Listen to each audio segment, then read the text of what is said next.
Ladies and gentlemen, welcome to the Infidel, your news show on AtheismTV. My name is Goxer and I am your host today. An Afghan rape victim is forced to marry her rapist. An Afghan woman was imprisoned for adultery after she was raped by her cousin's husband and reported the attack. Her sentence? 12 long years in jail. But lately her prosecutors have seen the error of their ways and had her sentence reduced to only 3 years.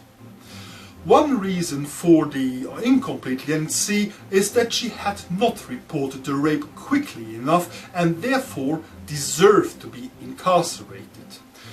Her story is being heard all over the world and people are talking about a victim of assault becoming a victim of law.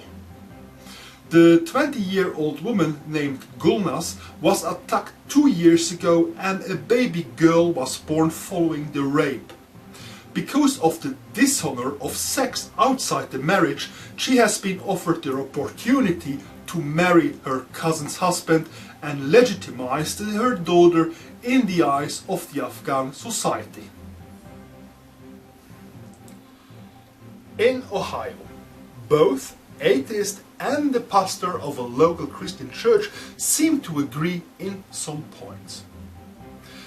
The McElroy Road Church of Christ, located in Mansfield, Ohio, has an interesting marketing strategy that agrees with what a lot of atheists have been saying, especially the Mid-Ohio Atheist Organization, which has been getting congratulatory messages by people who thought it was responsible for the church's message.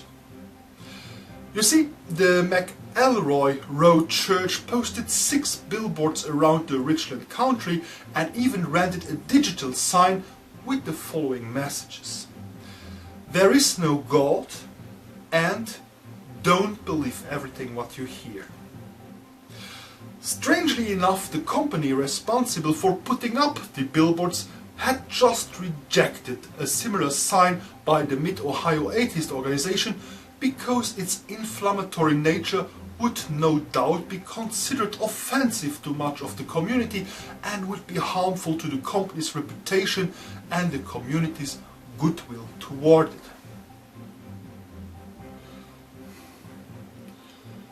Pakistan bans Jesus from cell phone texting. Cell phone companies in Pakistan received a letter from government officials ordering them to block any text messages that included any of the more than 1,600 words deemed offensive to Islam.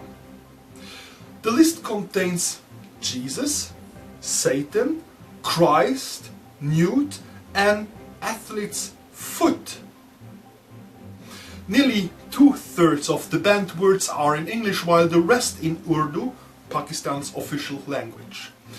Faced with this request, the cell phone companies have asked the government for clarifications. Understandably enough, the Vatican and the Pakistani Episcopal Church are bound to have communications problems should this ban be implemented.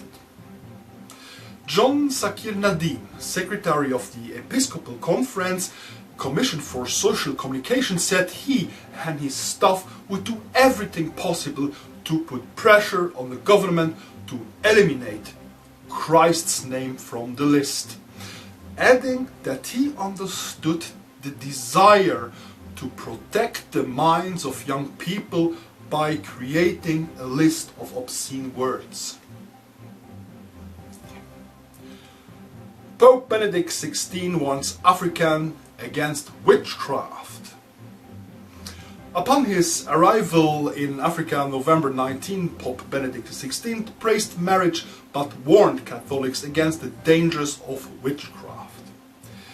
He has said that combining traditional African magic and Christianity could have dangerous consequences, saying that some people baptized were seduced by promises of health and prosperity made by pagans involved in human child sacrifice. According to John Allen Jr., a writer for the National Catholic Reporter, witchcraft may seem a benign form of New Age spirituality in the Western world, but as he wrote recently, across Africa, the working assumption is that magical powers are real, but they're demonic. A conviction that can have devastating consequences. According to an Angolan pastoral lecturer, witchcraft is a reality, not a superstition. He also warned that an inadequate response from the Catholic Church on this subject is driving some Africans into evangelical Pentecostalism. Thank you very much for following the Infidel news show of Atheism TV. This was Coxter. I wish you a good day.